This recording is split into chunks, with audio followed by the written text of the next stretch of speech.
Uh,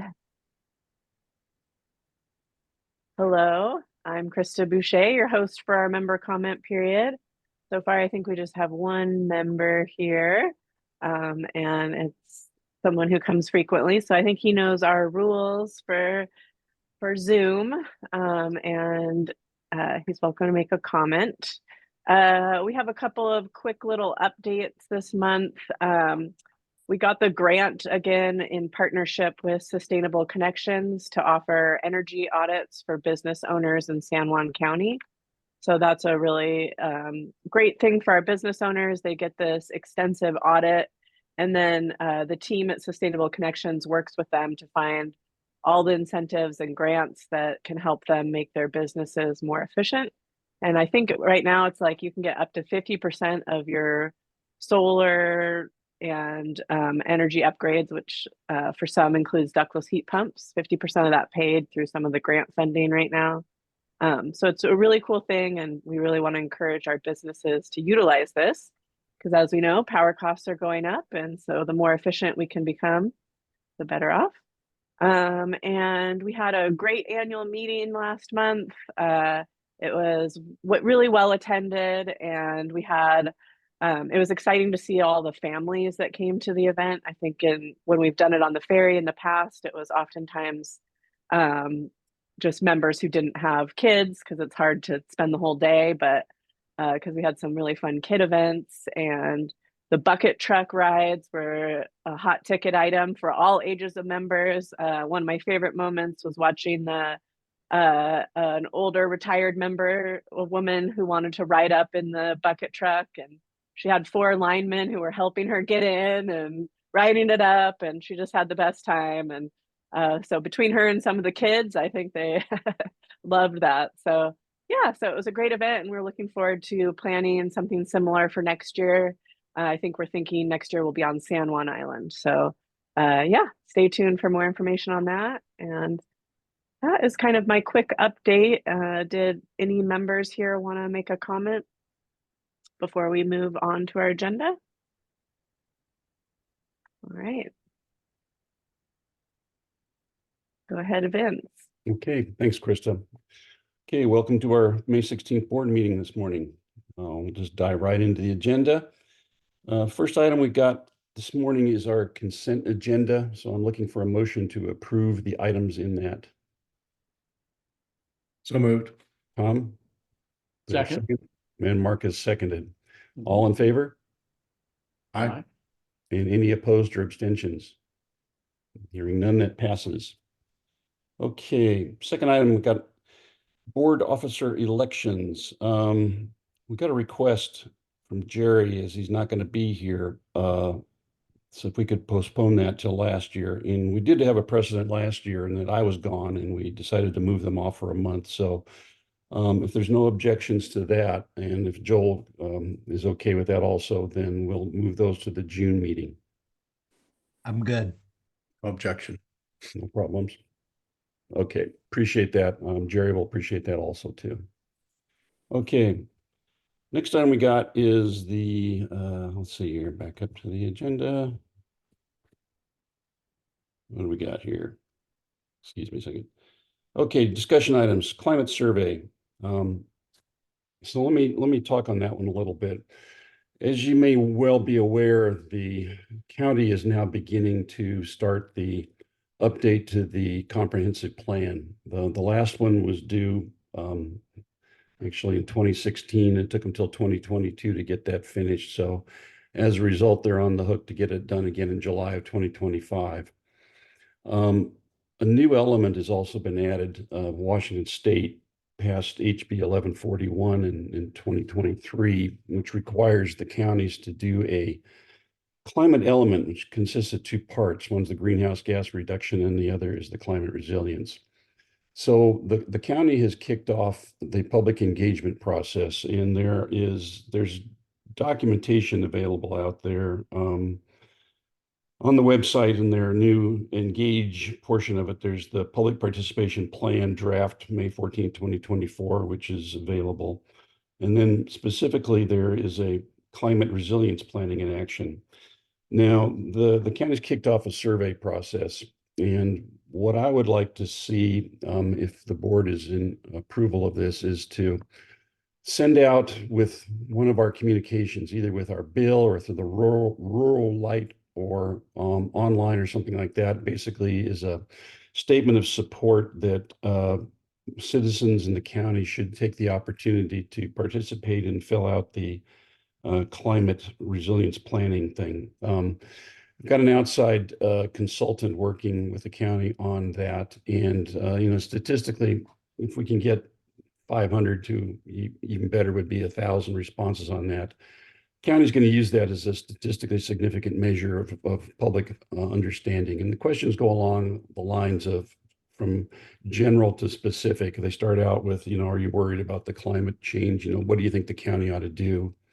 Do you personally see things? What kind of funding and programs would you support? And we're hoping the county takes this seriously and reflects this in, forward going budgets and actions they're going to take. Why it's important to Wapalco, as I've said before, is that when you look at the greenhouse gas inventory that was done, 70% of our emissions are basically due to buildings and transportation. And part of that transportation funding is the Washington State ferries, of course. So that implies that ultimately we're going to have to deal with the charging infrastructure and the power necessary to do the charging. I've done some back of the envelope calculations, and if 20% of the houses continue to use the Switch It Up program and move over from fossil fuel to electric heating and cooling, and if we get a couple of thousand EVs in the county, and with population growth, we're looking at 100,000 megawatt hour increase by the mid 2030s or so. So to a large extent, the ability of the county to meet the greenhouse gas reduction and the resilience is going to be based upon how successful we are in our infrastructure upgrades and dealing with the morass of issues on the mainland with respect to the grid transition. So I don't know if we need a motion to do that or if we just give a nod up, but and Foster, I don't know if you've got any additional comments on that. Other than easy enough from our perspective, we'll put it in the newsletter as well. I don't know, Krista, do we have time to put it in our magazine? What is it? I did actually add it to the back page of the June Rural Light, so you'll see it there because it was due yesterday, so I just went ahead. I figured it would be a no-brainer to kind of do that, and I can change it if we end up not wanting that. So yeah, there's just a head nod. It's fine. That's great.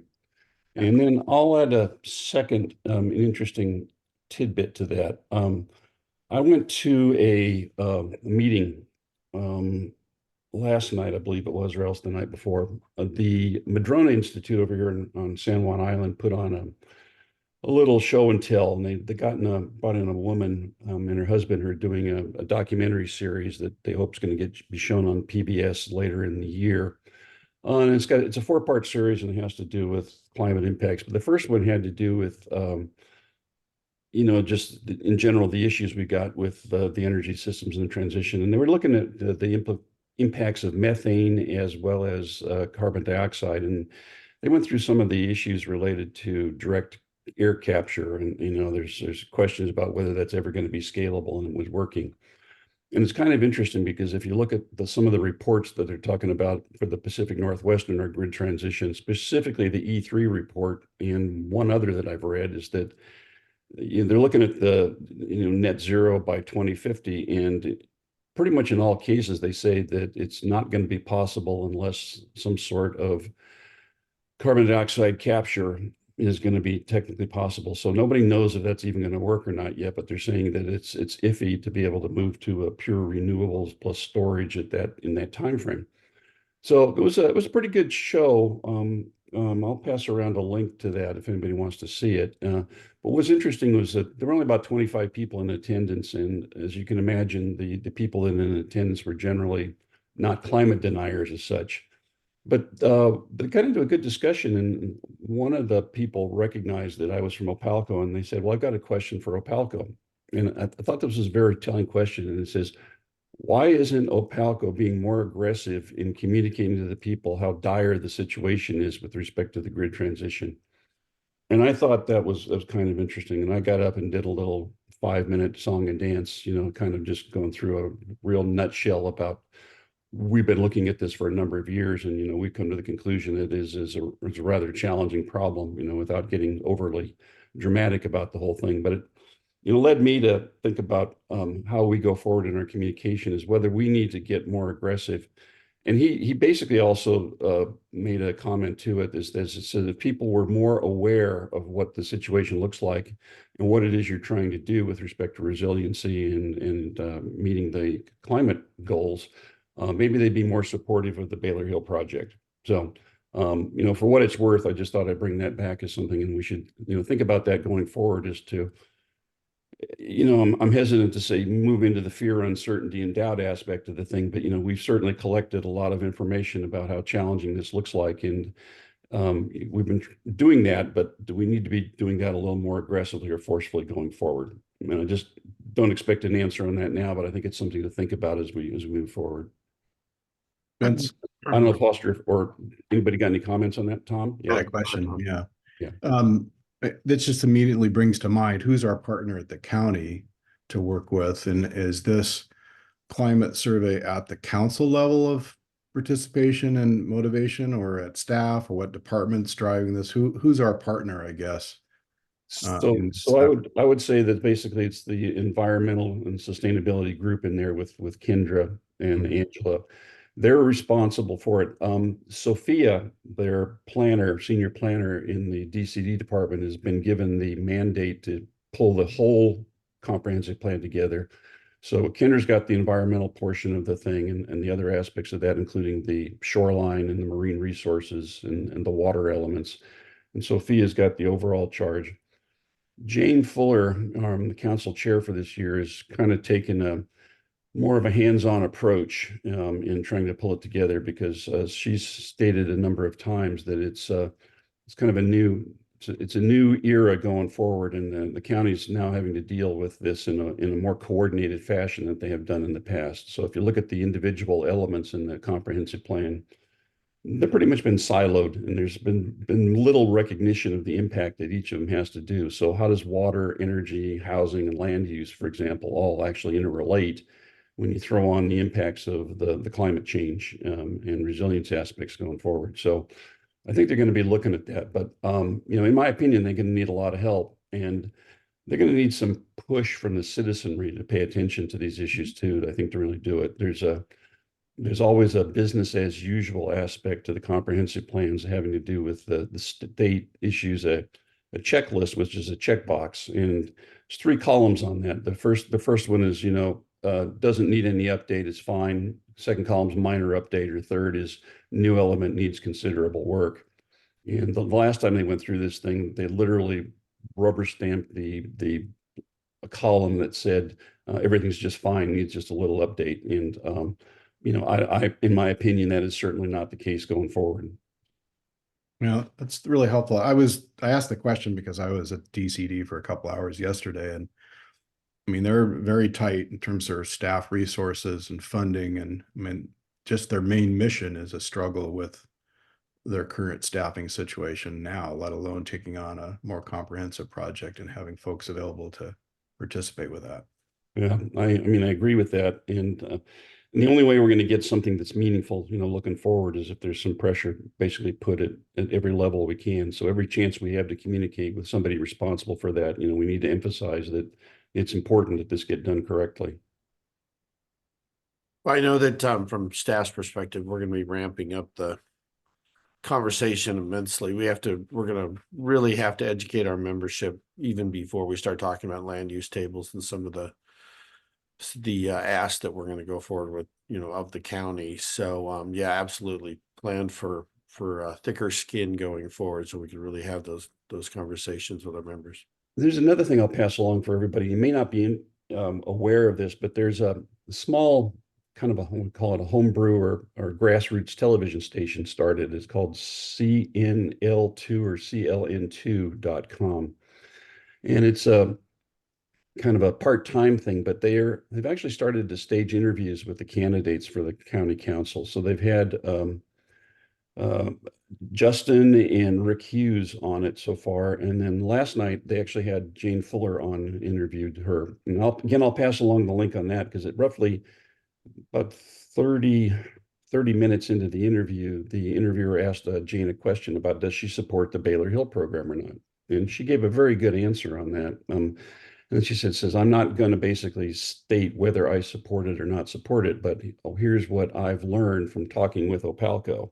And, she said that very complimentary of the processes with which Opalco has been moving forward on it and suggests that people really need to take a look at the information on the county website and Opalco's website related to these issues and educate yourselves before you make knee-jerk opinions on it. So I give her kudos for giving a political but very supportive answer in that. So you might want to check that out and watch the interviews.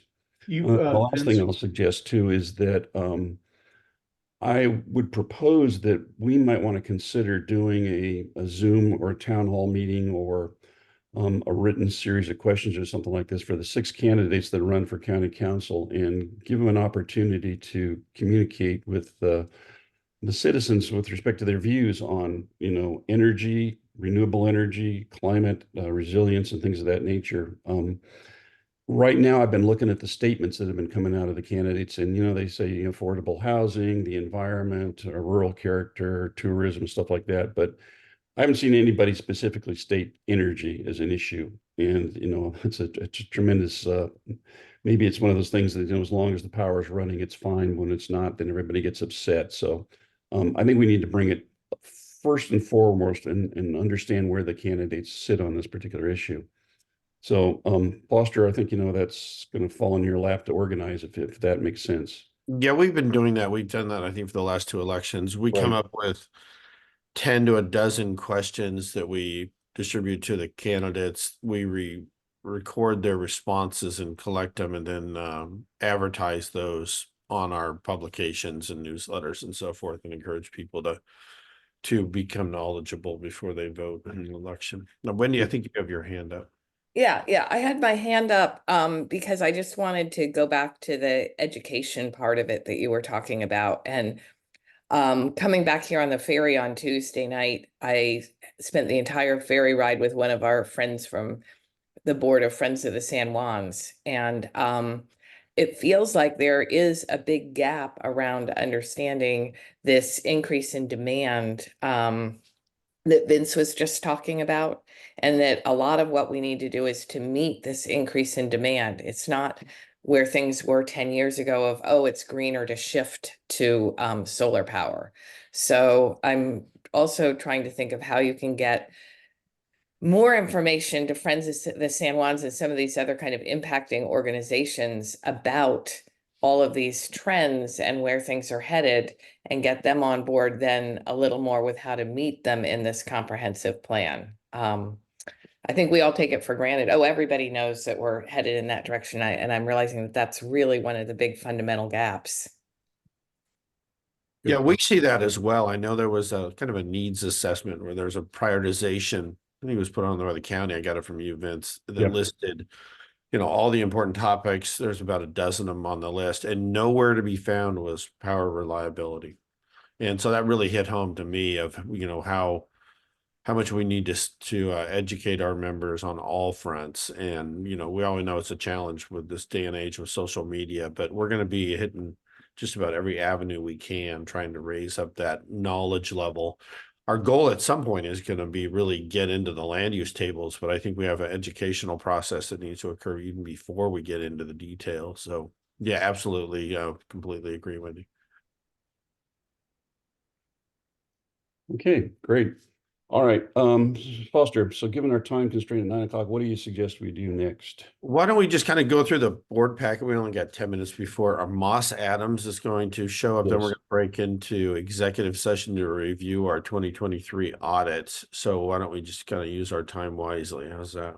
Yeah, and just to verify too, that after we have a discussion with Moss Adams and that, then we come out of executive session and we actually then do a formal approval of accepting the report. I believe that's what we've done in the past. Right. And then we'll continue on And with the rest of our agenda. Okay, sounds good. All right. So why don't you get into the GM stuff and go through it till 9 o'clock? Yeah, because I don't really think we'll be able to get through any of the policy adjustments or the Yeah, no. financial updates. So general manager report. This is just know our dashboards are there so we can get a real good financial and operational picture of what's going on with Opalco. Great information that's available to everybody. So you click on that link and know that that information is there. We're also, continually updating our, we call them quick facts. That's our kind of a library of important topics. And if anyone's ever curious on particular topics, we usually forward links to them, and you can kind of see the list of quick facts that we communicate with our membership, getting a good library going. We have work in progress is going. We're gearing up everything. We're doing a lot of ARPA grants. Remember, that's an Opalco effort. So we're starting to see more and more work in progress numbers elevate. 14 million for is going forward. Our safety is fantastic. We're looking at some pretty large numbers there of hours worked without a lost time accident, which is fabulous. Safety is number one in our goal, and we take that very serious, and really proud of our guys to really track that and do a good job with tailgates and so forth. Grants, you can have a see the, I won't go in the details. I think you've seen these tables before, but you can see what we've submitted so far. And in the grant write-up, we have the big one right now that we're really hopeful that we get is a transmission new submarine cable that goes from the mainland out to the islands. It's a really expensive submarine cable that's going to be required as we get into additional load growth. Certainly when we electrify heating and transportation, noteworthy is that ferry electrification project that's coming. So we'll need extra capacity within our submarine cables to manage that effort. So we're starting to get out in front of that with that grant. So I hope that one goes forward.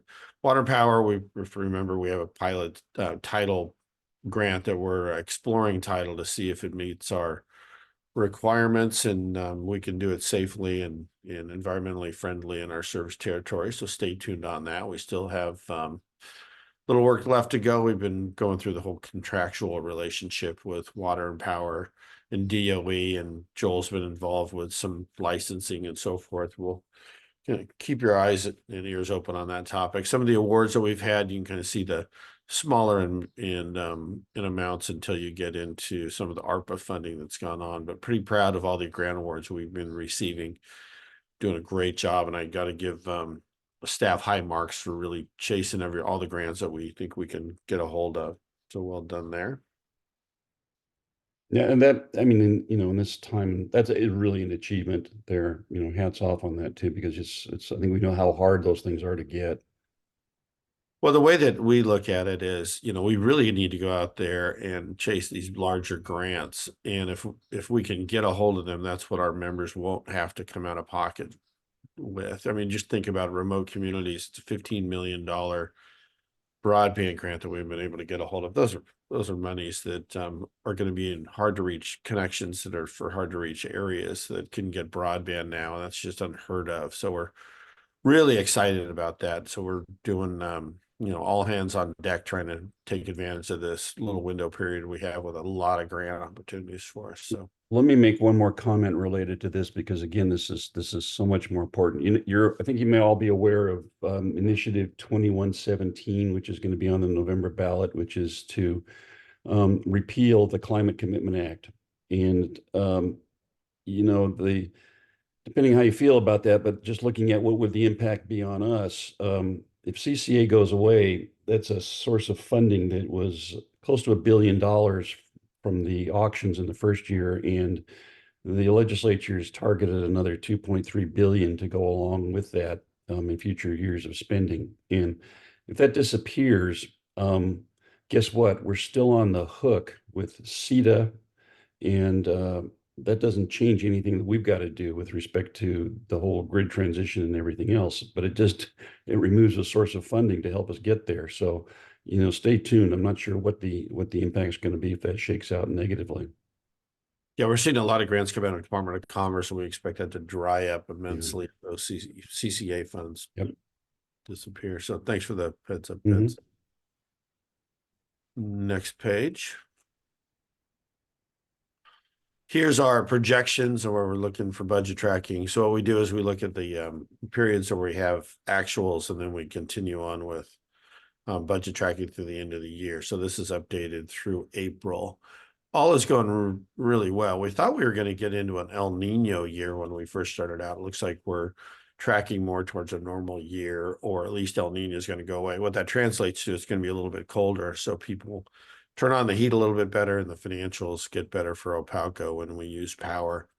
The bottom line is all great news. I mean, we're looking at total expenses being a little bit lower than we anticipated. That's good news for the first quarter.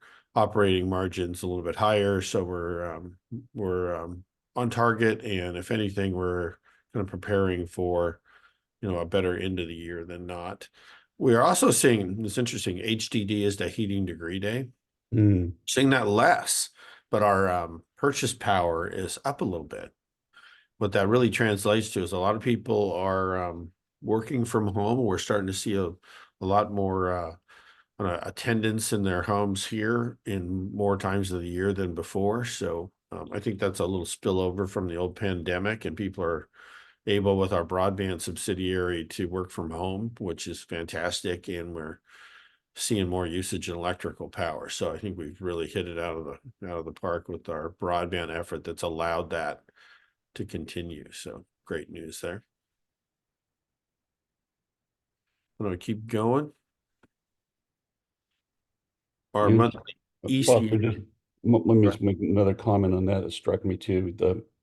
Going forward, this is my opinion from reading, all the crap I've been reading for the last decade, but our ability to forecast the heating degree days is going to get more difficult going forward. And since that's such a driver of our budgetary process, I'm wondering if we, at some time appropriate, we need to revisit the algorithm for the energy charge adjustment.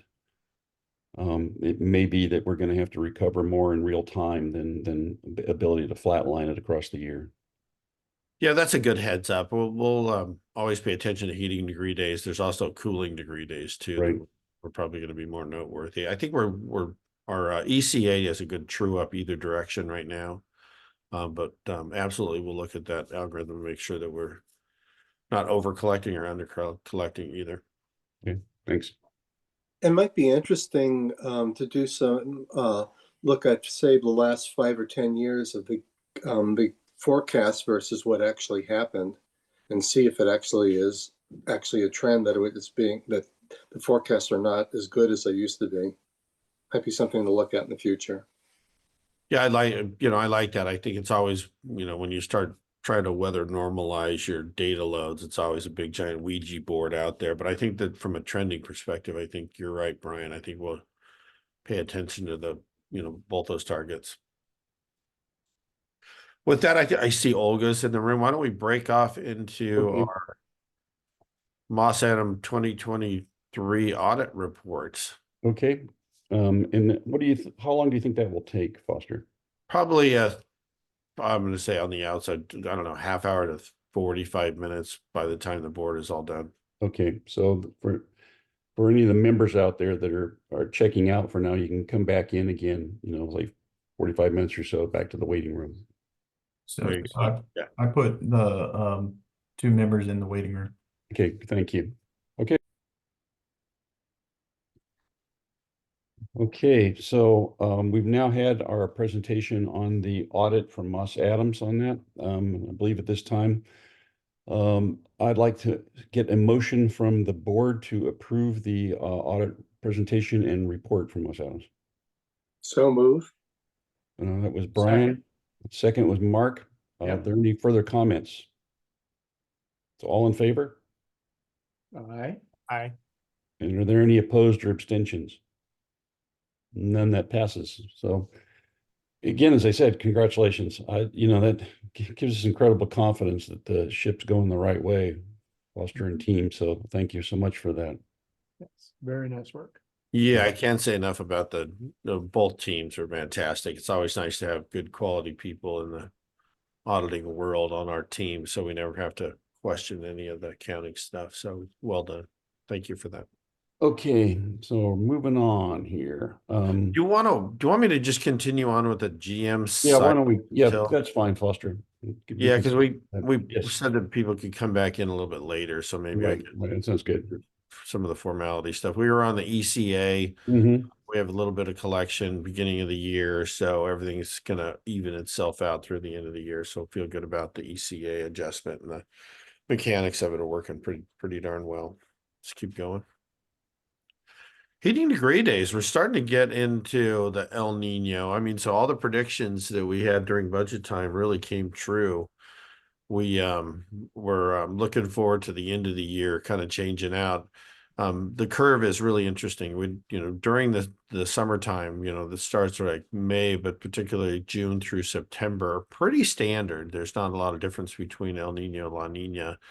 And it's going to kick in pretty notably when you get in through October and so forth. So getting back into the yellow line is going to be a really good forecast. You're also seeing the blue lines. You can kind of see the old charts that we look through every month, and the June, July, August outlook are a little colder than anticipated when we were first looking at it. So that's a good, pleasant surprise for us. Mm. Getting into assistance funding. We're doing a really great job on, making sure that our members in need are really taken care of. There's an additional effort that's going on through Washington State of getting another $200 in the hands of our low-income members, and we're working through the details of what that entails for, I think the deadline is sometime in September to give additional funds out that are going to be funded through the state. So that's good news for our members, in addition to our PAL and our EAP programs that we're pretty darn proud of. Let's continue on.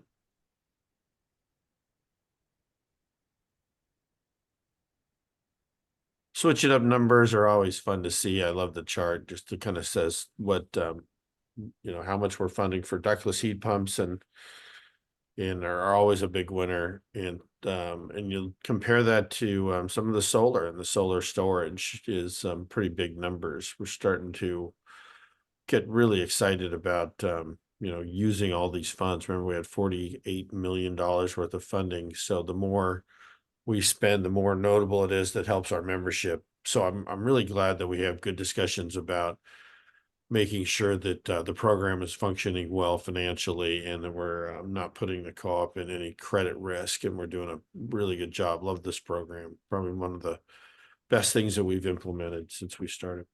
Yep. Foster, does it seem like, are these through the end of April or something like that? It seems like maybe it has slowed down a little bit from 2023, or is that just an impression? I think, this is the time of year everyone starts working on their house, Mark. So I think Okay. we'll probably see the numbers spike up a little bit in the summertime. People are back in their second homes and starting to think about things that didn't work or that need to be repaired Good. during the winter time. So a little early to tell. I think you're right, though. I think that the economy, we're starting to see Right. some things slow down in our community. I know some of the tourism numbers are down, and it They wouldn't are. surprise me to see these numbers also starting to go down a little bit. Yeah. The benefit for the 2% interest rate that we have on our Switch It Up funds is still really beneficial and well received from the members that need to do these programs to fix their systems. Sort of returning, and this may be a point for Krista. I think it was hard to explain in that discussion thread a week or however long ago it was about what happens upon a refinancing, right? And I know that we're careful in our quick facts and FAQ not to basically say, yes, you can refinance your house without you having to repay the loan. But there just is very little information in our materials about what happens there. And I wonder if we could sort of steer some language that doesn't guarantee things we can't guarantee, but gives people a little more information. There was a lot. I mean, that's why I jumped on it. It seemed like there there were people in that thread who are some of the usual suspects, basically saying, no, you must repay this upon refinancing your house. And that hasn't been the experience. Yeah, that's not accurate. So we can absolutely update our materials that we have in that mark and make sure it's really clear. I would Well, sharpen that up a little Yeah, bit. we can do that with Lindsay as well to make sure that we're Great. on task for that. Thank you. Yep. Energy savings, you can kind of see the rebates and the additional dollars that we have going on. If you compare the two rebates and the switch it up. Again, I don't know of too many co-ops out there that really have taken advantage of programs and allow members to become more energy efficient in light of where we think anticipated, power costs are going to go up tremendously. So these things are really important for our members to really take advantage of. So I'm pretty excited about it. Keep going.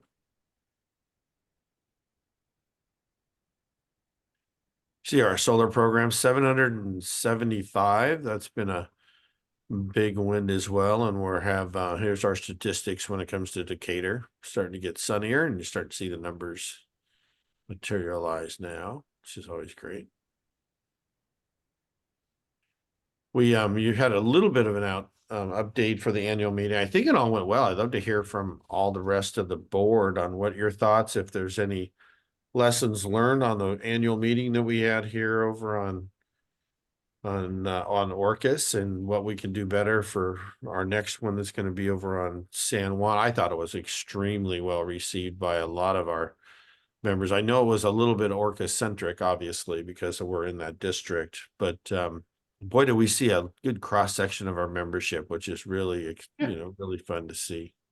Oh, that went very well. It was very well attended, and everybody seemed to really enjoy it. Yeah, I wouldn't change a thing. Like I said in my feedback, do that again. Yeah, Do we you have can an estimate of how many people showed up? Yeah, Krista, do you have any estimates? Do you have any guesses? Did you count how many burgers you went through? There Or- you go. No. I, Yeah, we would- probably- I guess around 300 people that's pass good. through would be Yeah. my guess. We had one individual consume a large number of burgers there. Yeah, exactly. And the cotton candy was a big hit watching Yeah. that Nice. little one in front of us. So yeah, anyway, so we're gonna make it even better and go through lessons learned, and it's pretty excited about next year on what we've learned. But I think everyone really enjoyed it. And with that, here's some snapshots with our Rock Island preliminary numbers for the first quarter. What was Yeah. that total? Can you scroll back? 65. 65, 61. Okay. And this goes through April, so it's a little past the first quarter.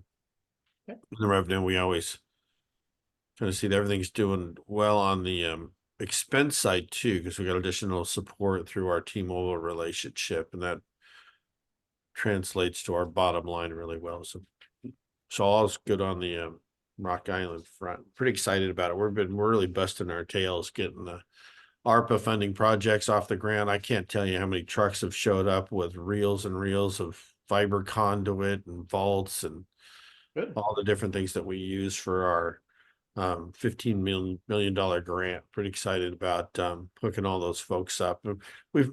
People have been pretty patient with us. I think we've done a really good job of setting expectations, and people understand that we're trying really hard. So I think it's going pretty well. I don't know if you see that in social media, Mark, over on San Juan, but I'm pretty excited about it. Usually people get a little bit more impatient. I don't think they are right now. I think they're really working with us well. Yeah, they're already done with the middle mile by my properties, and they've done a wonderful job in terms of trenching and locates and restoration. And I've met with the crews 3 or 4 times on Decatur, and it's going really, really well and quick.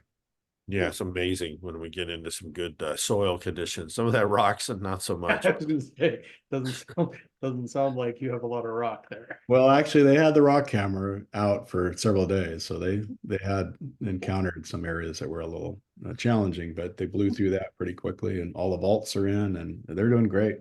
Fantastic. Good to hear about it. We'll send them our way if there's any questions. I know, Tom, thanks for being kind of the lead, if you will, for some of the outlying islands. We really appreciate you. You probably the reason that people are understanding is because your involvement. So appreciate that. Yeah, I did a big push to try to get everybody over the finish line, and I think we had another 20 or 30 maybe that we Good. got in at the last minute to get their application in, so that went well. Good. Anyway, thanks again for your help. Appreciate it. Foster, before we get into this, I got one last comment to make. It's going to reflect on the budgeting process for 2025. I know you've been following it, but I've been following the Department of Commerce's activity. They were charged with the legislature to report back on the low income assistance programs on all the utilities in Washington State, and to make not necessarily recommendations, but just to give the legislature stuff to think about. So the new session starts in January, the full session. Gonna have some new players in there, and I watched a video, 3-hour video of the Department of Commerce's discussions about that, and they're still taking comments from the utilities on the program. There's some scary stuff in there potentially, and something I didn't understand, but it's already on the books, and they're operating off of a mandate from the legislature to deal with their definition of low income is basically 80% of the area median income or 200% of the federal poverty level adjusted for household size, whichever is the greater number. And for San Juan County, that works out to about $70,000 on a household. Anything under 70,000 is considered low income.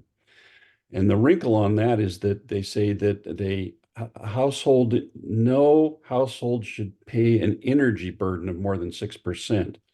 We kept thinking, well, that's the electric bill. No, the answer is it's the total energy burden. And by that definition is it's all sources of energy that are used for heating and cooking and cooling. So it doesn't include gasoline for the car, but it's everything. So in theory, you got a person that's got a $300 electric bill and a $1,000 propane bill, which exceeds 6%, and they're putting the burden of dealing with the overburdened amount on the electric utilities, which is like insanity as far as I'm concerned.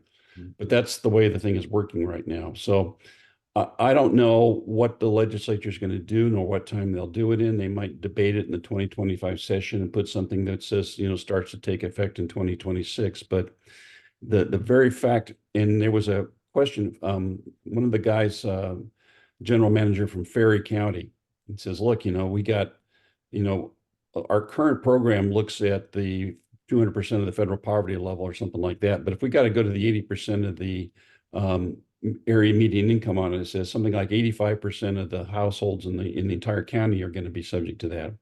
So when we looked at that number that was given to us a couple of years ago from the Department of Commerce, remember we looked at it and says, how is it we've got a $2 million, overburden here, we're thinking about, and that's in theory going to have to be a shift, to the low income. And it's because when you look at the algorithms that they go through, again, there's a 3-part test on the thing. One's got to do with the health disparities index mapping that goes through it. And then there's the Census Bureau. And then the third element is another Washington State finger in the wind sort of a thing. But that's how they came up with their definition of what this looks like. So I think that's going to have a major impact on tariffs and rates and budgeting as we go forward, depending on what the legislature does. So I don't know what advice to give on budgeting going forward, because we don't know when that's going to take effect. But if it does take effect, and what the final form is going to be, I think there's going to be a very large impact. Yeah, I would agree. I've been tracking that. What's interesting is they've been putting the burden of the admin side of this. They had a third-party independent group for this one-time only $200 assistance program that's due in September. But the admin is bizarre. I mean, if you're going to go through income requirements, but the state of Washington doesn't even have an income tax, so who collects and who has that information available? And putting that burden on the utility because the Department of Commerce just doesn't know how to deal with it it's hard. If we have to certify those results, it gets pretty challenging. So, well, and there's some conflict there too, because one of the ways they're thinking of seriously, and the Department of Commerce seems very in favor of this, it says, well, let's just get rid of all of that income type stuff, and we'll just allow self-attestation. which means the individual says, yeah, I'm below the number, so therefore give me stuff. And I couldn't believe what that was. That's one of the three things there. And it right now the guidelines that I read on it says that a utility may use self-attestation. So that's a little different than shall, but other places it sounds like, that, you tell us your plan of how you're going to do this and how are you going to affirm the self-attestation. So again, they're putting the burden back on the utility to do all that stuff. So Yeah. it's going to be very interesting. Yeah, that's part of the survey responses that we've been communicating through the Department of Commerce as they go Right. forward.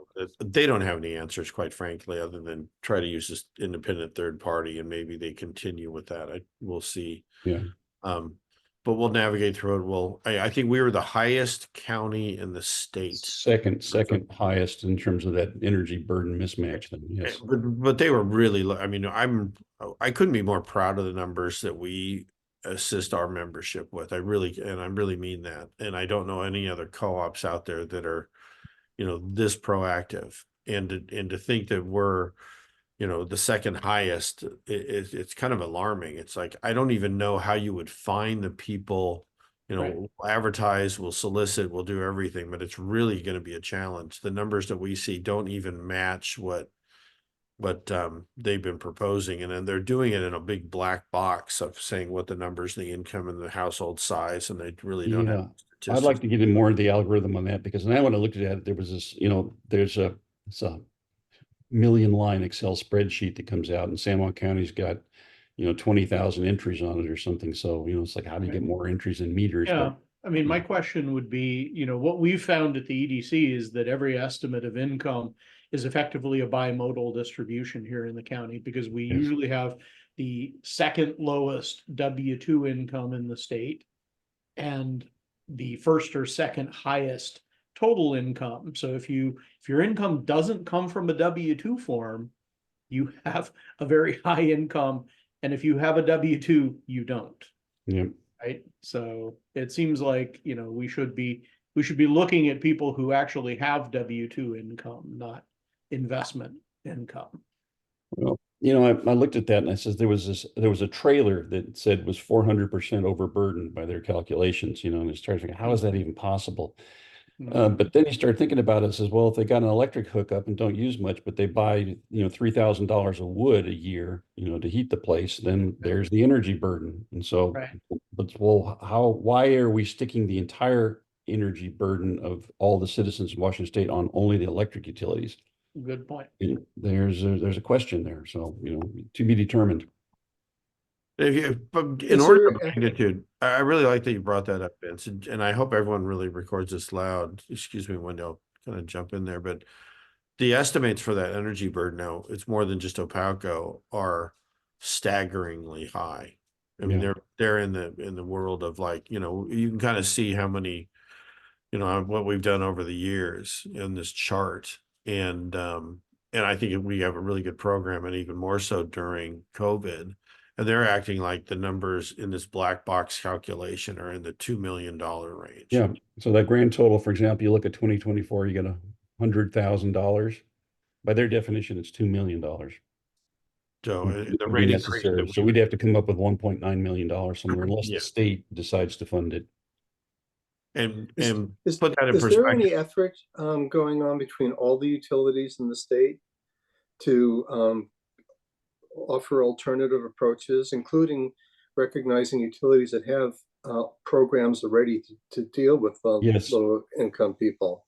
They have that. In fact, you can get on the Department of Commerce site. You can see I believe they published a report that shows all 63 utilities as to what they're doing in the kind of the grand totals and stuff. And their comment is, they're basically saying is that all these programs are managed differently, have different requirements for what they can give, do or don't include LIHEAP in their calculations and stuff. So they're kind of nasty in that respect. And they're saying, all these utilities are doing a terrible job of mandating what the legislature wants to have happen.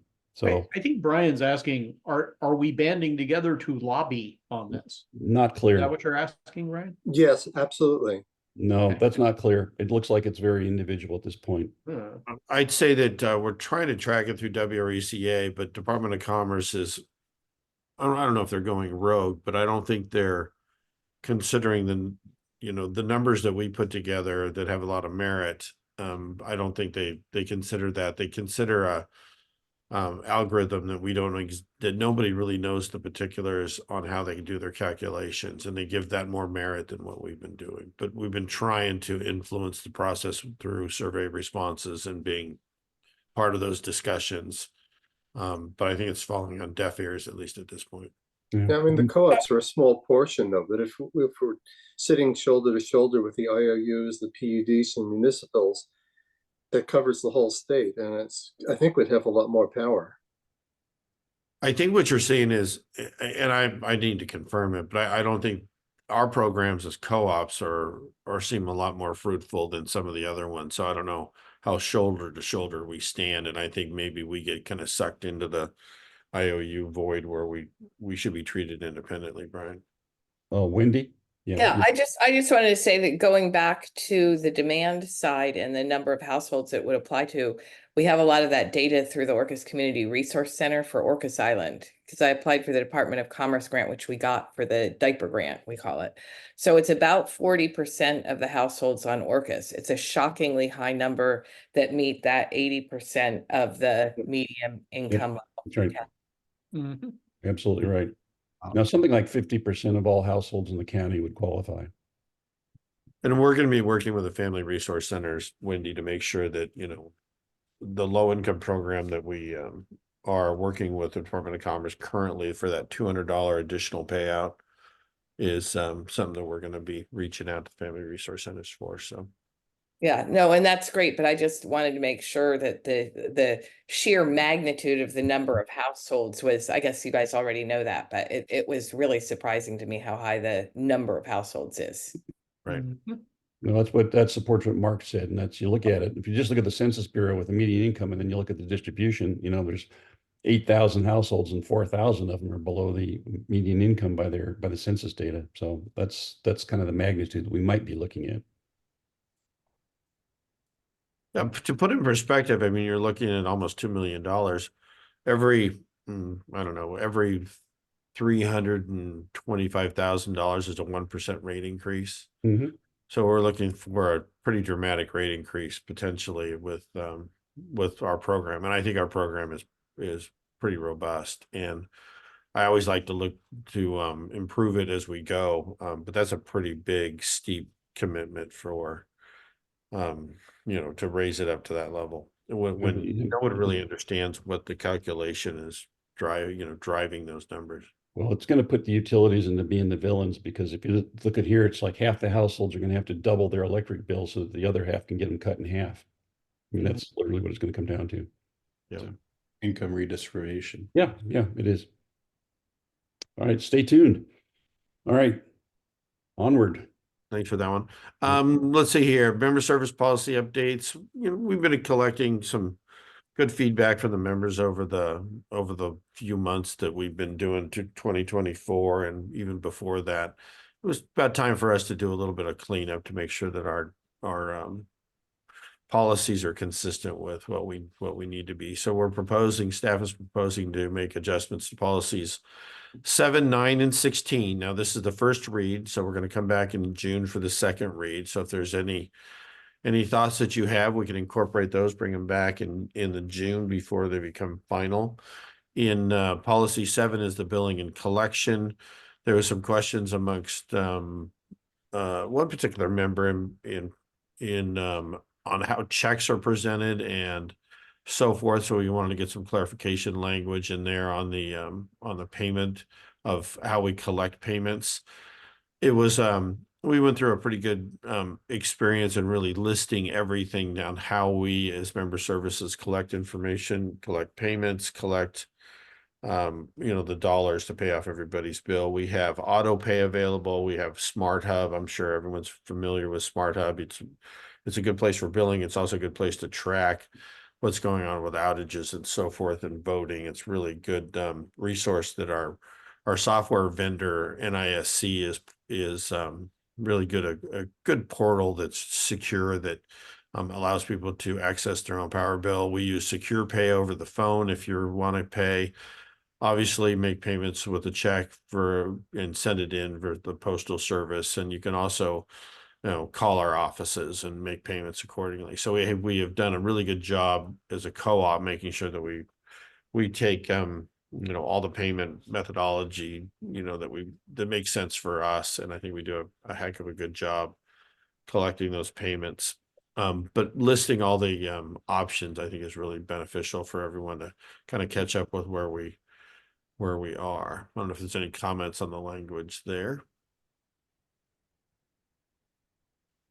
Roll to the next policy. By the way, Joel has also looked at, we've had staff comments that Brian was nice enough to put in some edits. We reviewed that with our counsel, Joel, and then we've come up with the yellow highlighted areas in question. Fair treatment, we went through a board of adjustment a little bit ago, and there was some ability for us to make some adjustments in the fair treatment. We determined that there was really a board of adjustment is a financial kind of transaction, if you will. So what we did is embedded the board of adjustment with the financial issues in question. If it's a policy or a non-financial issue, then joining our board and communicating during our open session, if there's anything that a member would like the board to consider making adjustments within our policies, we allow for that as well. And provided some clarity on fair treatment. We keep going down. I know when we went through our last board of adjustments, there was a hearing, and Joel took some good notes during that hearing process and fine-tuned the process that was a little sparse before and put some context within it. And that's what you see on the page now in the Cool. 9.132. I don't know, Joel, if you want to add in any color there. Not really. I think it's pretty self-explanatory. Thank you. Periodically there are member comments that are forwarded to the board. We've received, email information, and those don't seem to rise to the level of a board of adjustment scope. More than they're just FYIs. Is that baked into policy anywhere, or does it need to be? It seems like it works fine in terms of information that comes to us. Yeah, I think what I tried to do is here with Joel's help and staff is to have two roads that you could go down, Tom. One is if it's a non-financial, board of adjustment really means, adjusting your bill financially. And wanted to make it clear that if you had any observations about policy that doesn't have anything to do with the financial, that you could voice those during the open comment period that we have every month. And then if the board wanted staff to look into it further or request further information, that'd be a good time to do it. If it's financial related, then we outline it here in yellow about what the process looks like. Does that answer your question? Well, I think just separate from addressing the board in an open session meeting, folks are sending emails to the admin staff to then forward to the board, which is a similar idea, but it's not presenting their issue or concern before the board in a monthly meeting. Yeah, so much of that is unstructured, though. I mean, we occasionally get emails that are, I want you to be aware of this, right, et cetera. And, in a lot of cases, they're not calling for a specific action. So it's hard to have a process around that. What I could do there, you guys are bringing up a good point. I'll make sure it clears, not just the 5 minutes, but you can also email us and then we'll communicate with the board any concerns you have. That way there's two thoughts that if you had any advice for the board, methodologies for getting information to you guys. So let me just so I can understand this thing, I'll take it down a hypothetical here. So what we've got is that a member's got a problem. Something's bugging them one way or another. So the first thing is to determine, is it a financial issue or a non-financial issue? Right. If it's a financial issue and he's not happy with that, then that can go to the board of adjustment. If it's a non-financial issue, like, I don't like what you've done cutting the trees in my place and I'm not getting satisfaction. So I want to have a hearing with the board. We don't have that mechanism. Is that correct? He can basically come and make a comment to the board. He can write a letter But the resolution of that does not empower a two-person panel of the board to make a decision. Correct. Okay. He would voice that during a meeting or a Yes. communication, and then the board, if the board thought it was important enough, then they would direct staff or myself to perform some investigation on your behalf.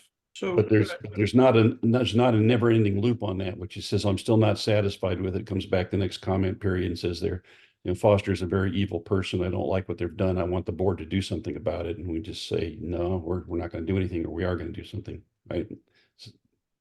well, So basically the Board of Adjustment is only for financial issues. well, Yes. so can I ask a question about how we're defining financial? Because that's the Yes. key here, right? It isn't, I think it needs to be slightly broader than just my bill, right? A member may have a serious disagreement during the connection process or something like that, right? Or, if like we're building, the neighbor of a substation, et cetera, et cetera. So I think there needs to be a mechanism here where if there is an actionable issue, the Board of Adjustment could render a decision, right? So are you thinking a non-financial, like say there's an easement dispute during Right. a Well, meeting, yeah. something. Yeah, although typically an easement dispute would simply be you and Joel working with the owner, right? But I Right. suppose maybe, sure.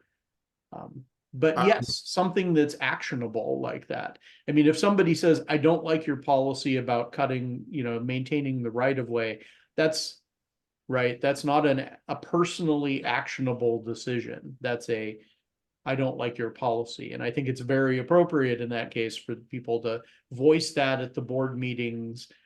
They can not vote for us at election time, Mhm. et cetera. That's your remedy for, I don't like your policy, Right. right? But I think that the Board of Adjustment process needs to cover member actionable decisions of all types. And not all of those are, my bill is too high or et cetera. Okay, Joel, do you have enough? Yeah, to, I to kind of go guess, through it? I mean, I'm just listening to your comments, Mark, but the Board of Adjustment process is really a fact gathering process that the board essentially through this policy, delegates to two of its members Right, to do some fact finding and make a recommendation. right, So the recommendation would be to the board, either, that this member made their case and we think you should, pay them a certain amount. And the board could simply say, we agree or we disagree, or have its own hearing. So it sets up this fact finding.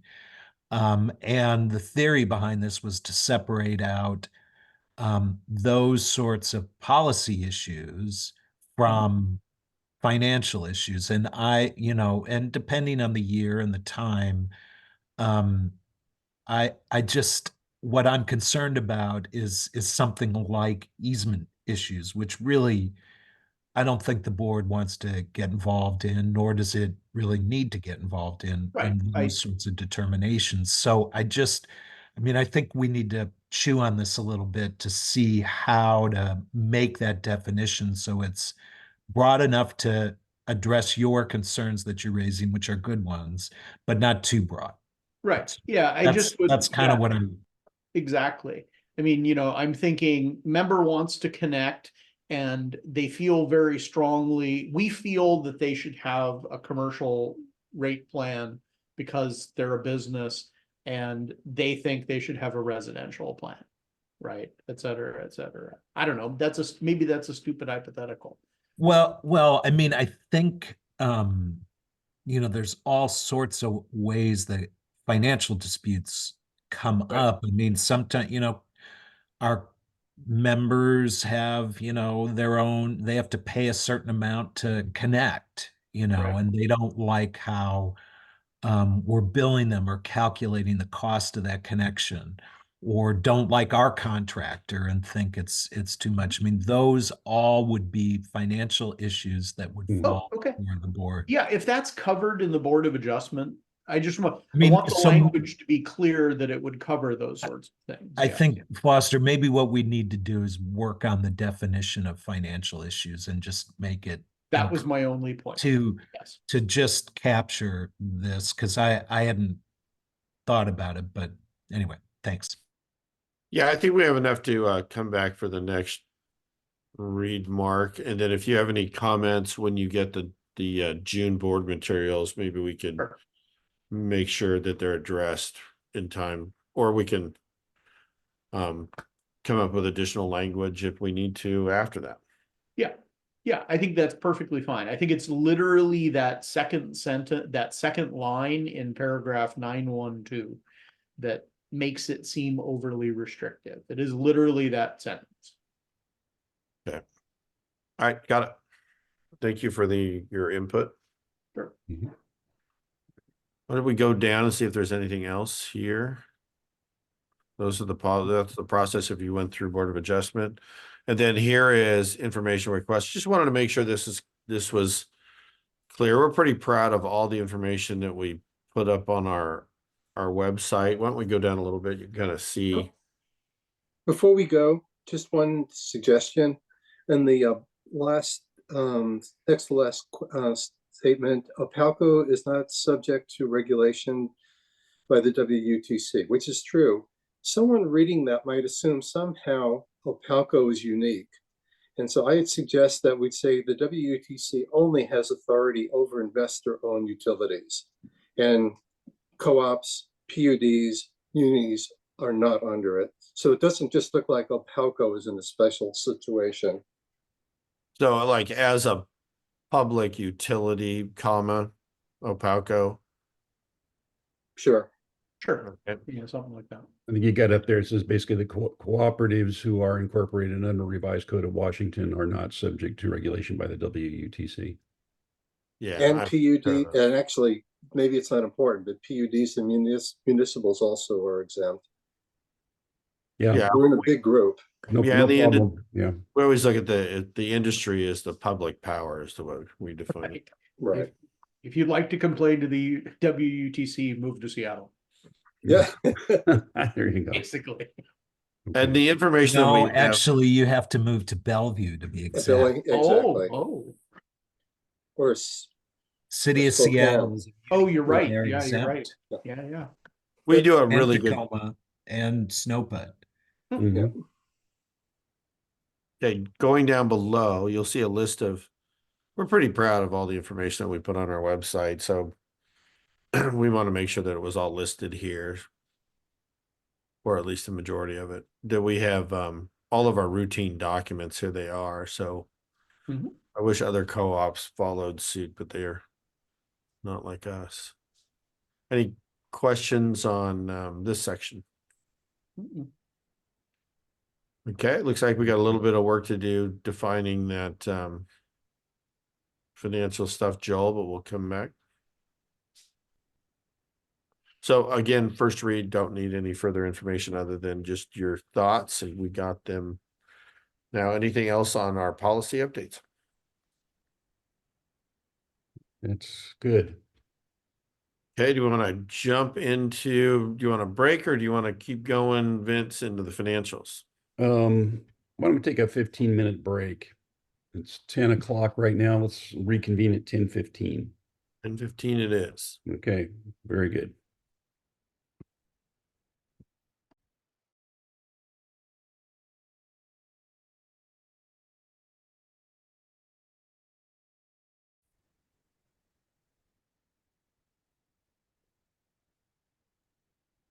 Here's our financial report. If you can make that a little bit bigger for my, there we go, magnified eyes. Our first, this is our first quarter financial review. Mhm. All this, always early to tell on the first quarter as we're starting into more construction projects and so forth. But we've had a great first quarter. Revenue is higher than we expected. Our expenses overall are lower, our margins higher, so it's a great position to be in.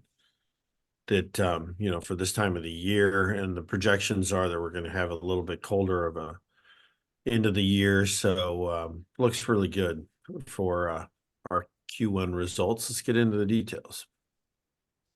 We got heating degree days are a little bit lower as we expected. So our purchases, you can kind of see this. I love this little summary snapshot here. Our purchases are a little bit higher, which is good. I think people are actually spending more time on Orcas, the people that own homes here. I don't think there's a lot of load growth in new homes. I think you're trying to get those permitted and hooked up. It's pretty cumbersome. So I think a lot of it has to do with people that are spending more time in their existing home. So our revenue is up a little bit higher. Our cost of power is up a little bit higher, but those are offsetting. And then our expenses are a little bit low. It's more of a timing thing this time of year. In the first quarter, we don't have the annual meeting stuff that's embedded in these numbers. So the timing thing will have a bearing going forward. Again, operating margins are real positive, and our net margin is almost $1 million higher than otherwise, which is fantastic. We really need to start seeing our equity number. You see that number on row 14 go above 41, which is wonderful. We need to keep it going up. Remember when before we started our last really large construction project was a submarine cable that went from Lopez to San Juan. Our equity position was in the 60%. So as soon as you spend that money, those numbers drop dramatically. It takes a decade to raise those equity percentages up, but it takes literally a month of expenditures to drop them down to where they are now. So we got to really start building those up. I think it's still probably a little bit low. We probably need to start ramping those up a little bit more than not. We'll see how the year progresses. Hopefully we can get those numbers up a little bit higher. The reason that equity number is so important is because that's what we rely on with our lenders to borrow the funds needed to do those construction projects through RUS. So just stay tuned, just track that number. We always like to see them escalate higher than 41. I like to see those things get into the 60s again before we have a large project going forward. Kind of see where our equity and debt has trended over the time, and our capital spending is pretty darn reasonable for this time. We went through a pretty intense years in 2022 and 23, and now we're kind of like normalizing a little bit in capital spending. Let's keep going down. Heating degree days are our financial graphs. This is what you'd expect to see, other than we're tracking first quarter, so take it for what it's worth, but we're following the trends. HDD is just a little bit lower. You can kind of see the actual budget is gray, blue is actual. So you're seeing that the HDD days are a little bit lower than not as dramatic. We did the same thing in 2023 when we saw a little bit more of an El Nino condition. We started off this year in the first quarter in that same condition, but we're hopeful that it's going to get back on track. Which is always good stuff. Revenue, same kind of trending. You'll start seeing in an El Nino condition where we were always trying to get more people to be spending more time locally here, and we're getting more of a sustainable community. And we're seeing it, and we've really done a good job with the internet side, so people can actually spend more time on the islands than ever before. And we're starting to see the revenue and the KWH usage numbers materializing there. Let's keep going. I'm going to spend a lot of time. You can kind of see the small print. These are the same numbers that we're used to seeing in that summary report, but we broke them out so you can kind of see the trends are going up and down, and some notes on the side. But same numbers we're used to seeing. Question for you. Are we expecting any strange gyrations out of BPA this year?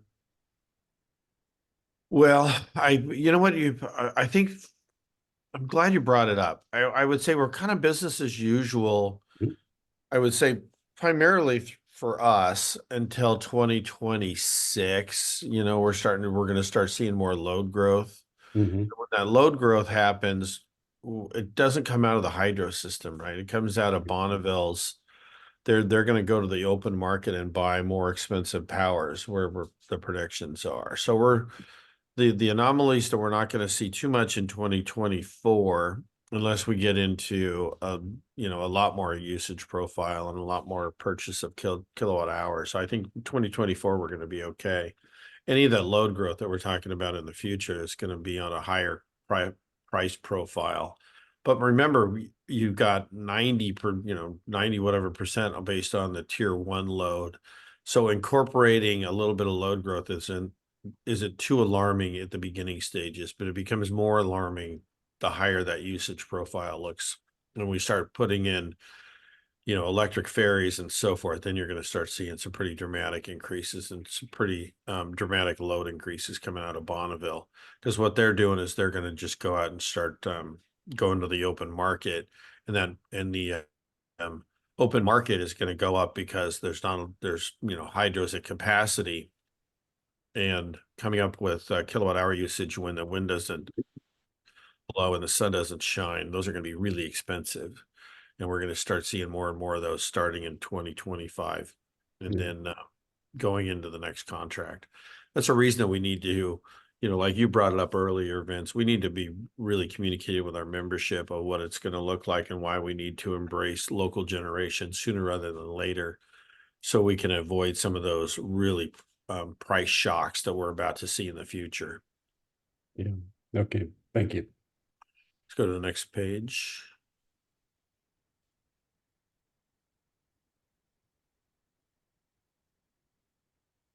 Why don't we roll this one, Russell? There we go.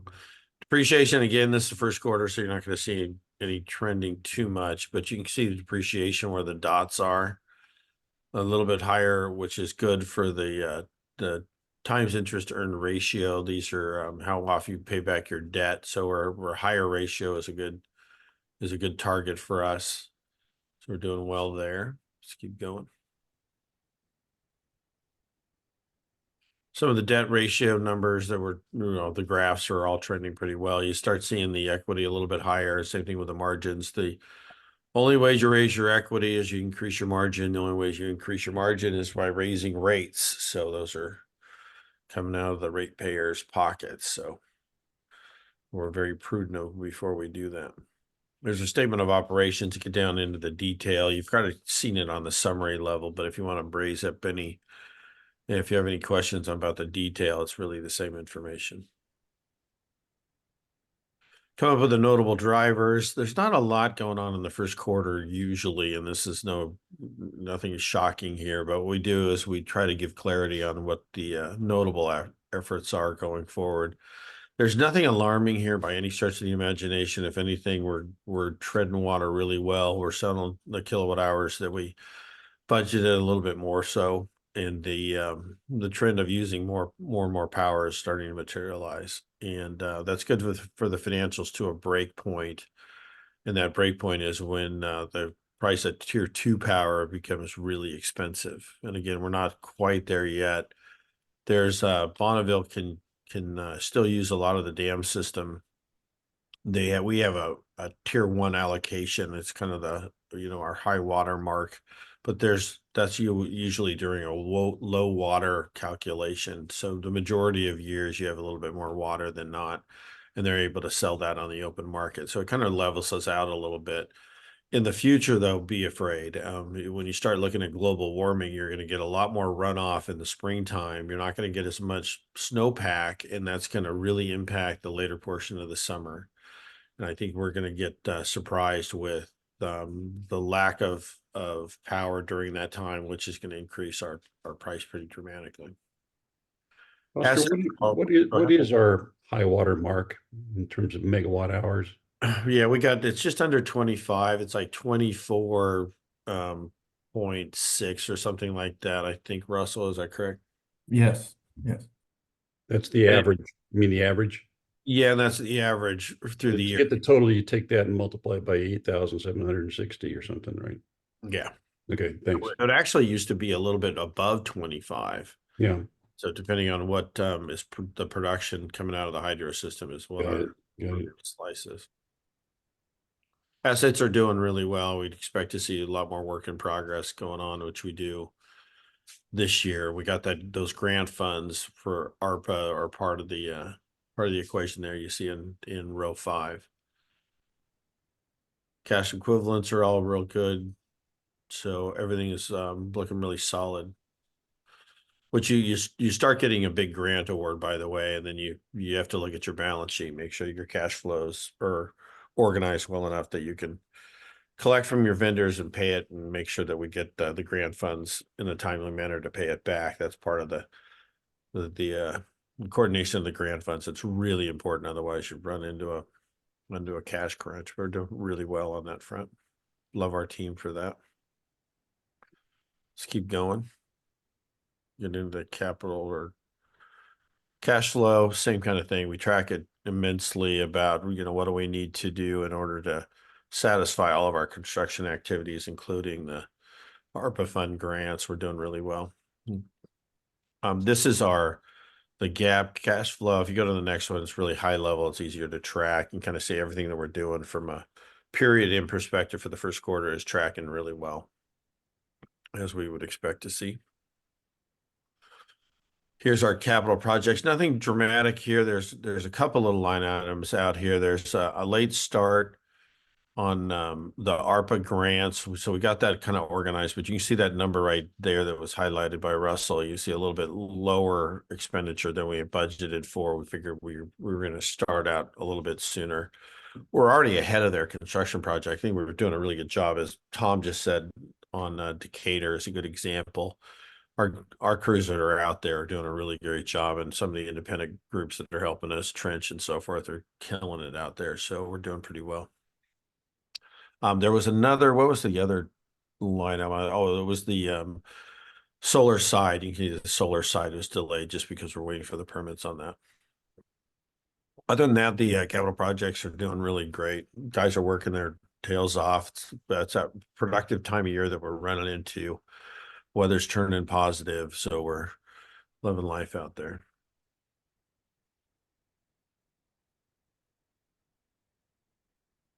Gonna roll. I don't know if you want to touch on anything else, Russell, on the capital side, but everything looks really good. I just had one question. It's kind of a major project, which the Friday Harbor Transformer project. Anything outstanding or strange about that? Go ahead, Russell. No, nothing outstanding or strange. We were able to move the transformer, did testing on it. It's tested out well. They're repainting and doing some refurbishing on it in Lopez so that we can continue its life and finally have a redundant substation there on Lopez. So that's always been a mobile substation concern of ours. I've been scouring the state, the region for mobile substations that we can rent in case of an emergency. We still got those concerns in other islands, but Shaw, Decatur, Blakely, but we've got backup ability for those as well. But for Lopez, at peaking at 7 megawatts or so, there was no backup for that particular instance. So now we have that, but we will have that by the end of the summer. Nice. And Friday Harbor is, I'm actually watching the video on another screen as we have of the crews setting foundations as we speak. So all is going per schedule. We've got a very tight schedule because we have to, prior to the end of summer when load starts picking up, have that substation back online. Thank you. One note here is, as Foster talked about with the ARPA, yes, we did have a delay from, this is just in, kind of executing with the various state and federal documents. The reimbursement side has a delay with that as well. So, we're going to be, it looks like we're going to be about a quarter off of what we initially anticipated because of the submittal regime. But it's going smooth. The state is quick to reimburse, and we've got a great process between, Nancy and Travis and the various documents we need to make sure that it's a pretty zero-sum game for Opalco. I got to give everyone a lot of high marks. I mean, getting out there, again, I touched on earlier about the equipment that shows up. I mean, truckload after truckload of conduit and vaults and all the parts and pieces are dramatic, and then coming up with the cash flow that goes along with that is a big effort that our team has got organized. That's a big thing. I can't say how proud, we need to be of that, of them for all their hard work. Okay, let's keep going. This is our 2 pages of our Form 7. We just do it in draft form. Same roll up of the financial numbers.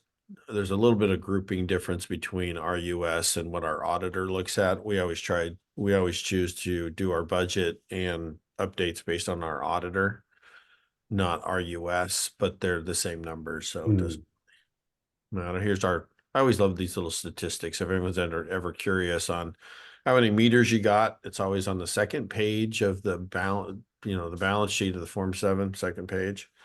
And then we have the line mile calculations. You guys ever curious on those? And if you're ever curious on the number of members that we have, you take the membership number, because we've never changed our $5 membership. Divide that by 5, then it gives you exactly the number of members we got. I used to remind Bob Meyer, he used to always bring that up, of prior board member.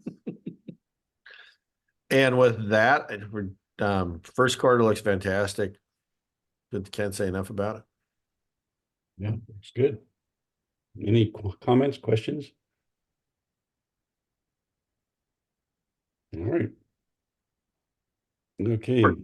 Good with all that. We have a couple little executive session things I'd like to touch base with you guys on. If we can break into that. I think there's only one member out there. Are we done with regular session at this point? I think we are. Okay, so we'll just stop recording at this point in time, and we'll conclude our regular session and move into executive.